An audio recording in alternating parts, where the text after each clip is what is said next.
vingine. Tusidanganyane hapa. Lengo lao kwa nini anaongoza Muislamu? Basi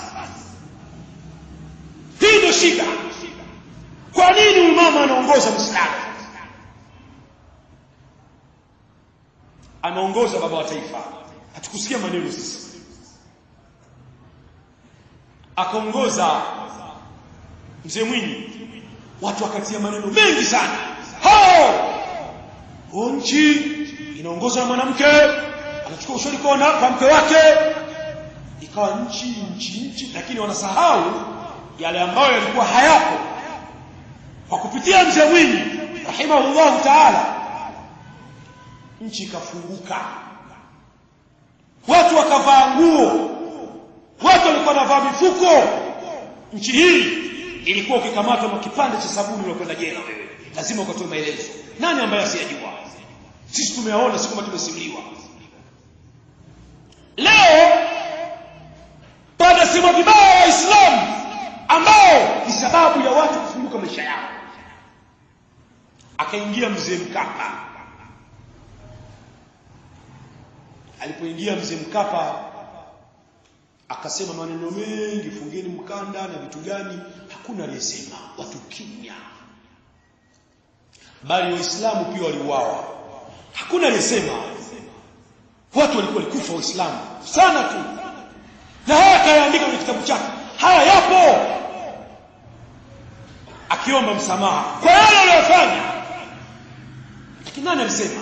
Watu walikaa kimya kabisa, hakuna aliyesema, kwa sababu waliokufa ni Waislamu. Leo hawa waliokufa miongoni mwao ni watu ambao anasimama askofu anasema hawana silaha. Wamechoma na nini sheli za watu? Wamechoma na nini magari ya watu? Wametia hasara za watu, bali ni majambazi, ni wizi. Hakuna sheria hiyo. Inakuwaje mambo haya?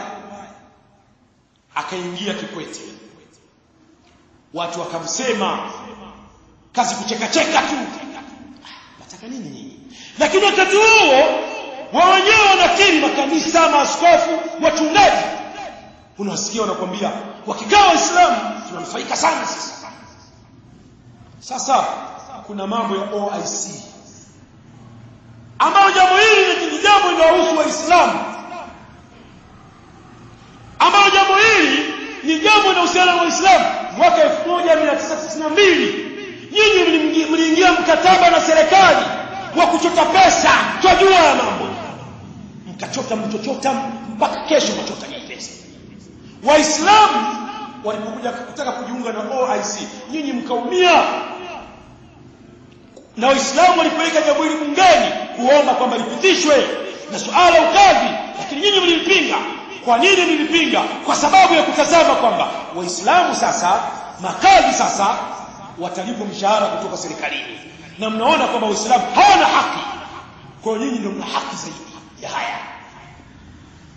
Tunajua sisi tulikuwa tumenyamaza, sasa tunayasema mjue tunajua, wala tutaji dunia hiyo. Tuwaambia dunia ijue ya kwamba tunajua, na hichi tunachokifanya kutakuchafua hii nchi tunajua, na ndio malengo ya kanisa duniani, hasa Katoliki.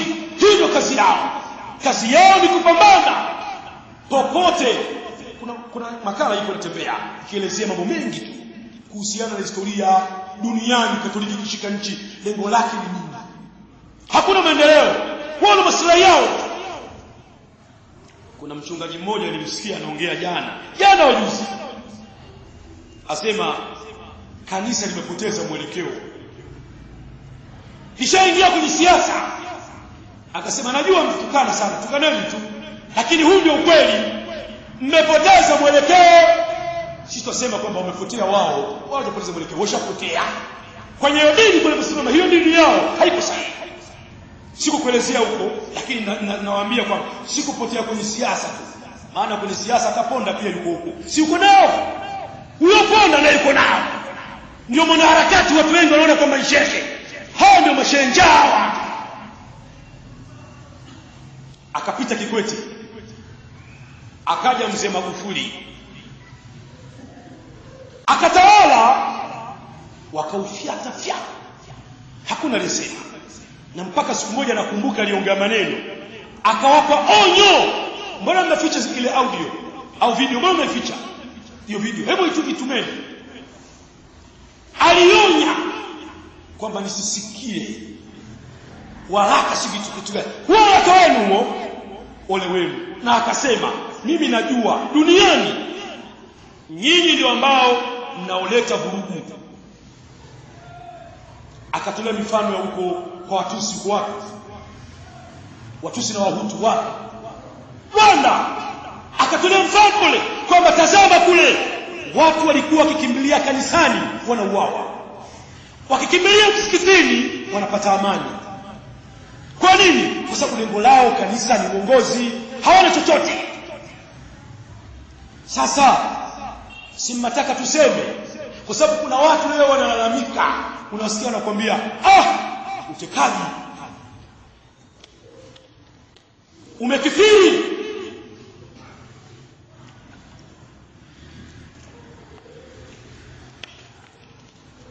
watu wanauawa.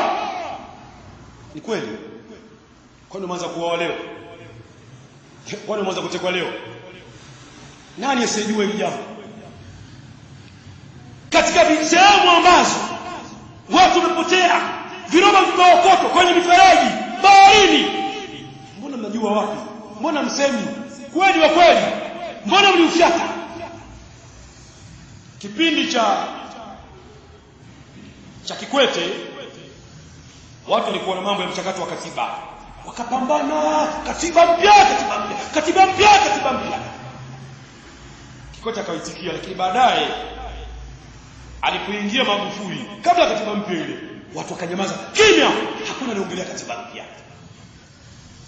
Akaondoka.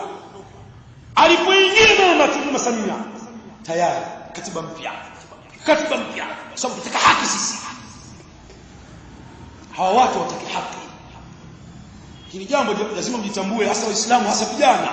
Kuna watu wanakuwa wanajiingiza katika mambo wala hawajui, hawa lengo lao ni Uislamu.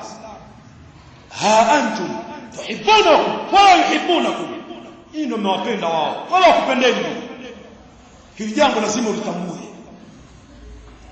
Wao wana chuki na Uislamu na wanapambana dhidi ya Uislamu na watu laba. Ukasikia maneno mengi leo mitandaoni, watu kila kitu dunia nani? Kwani wao sio rais wao? Ni nchi gani ambayo ina rais? Msituchafulie nchi yetu. Mmeshinda kuishi hapa, hameni. Kama alivyosema Mlio, ambaye sikuishi hapa ahame. Lakini wallahi hatutoacha kuyasema haya mambo, kwa sababu tukinyamaza wanatuona kama vile sisi mabwege fulani hivi, hatujui mambo. Tunajua. Tena nataka niwaambie jambo, sisi bwana tuna muongozo wa Qur'ani na Sunna. Lau kama ingelikuwa dini yetu hii inasema si wanafanya hivi na sikufanya hivi, tungeshachafua siku nyingi sana, na hakuna ambaye angeweza kuzuia. Ninawaambia mimi, lau kama dini yetu ilikuwa inaruhusu, tungewaambia Waislamu sasa tupambane.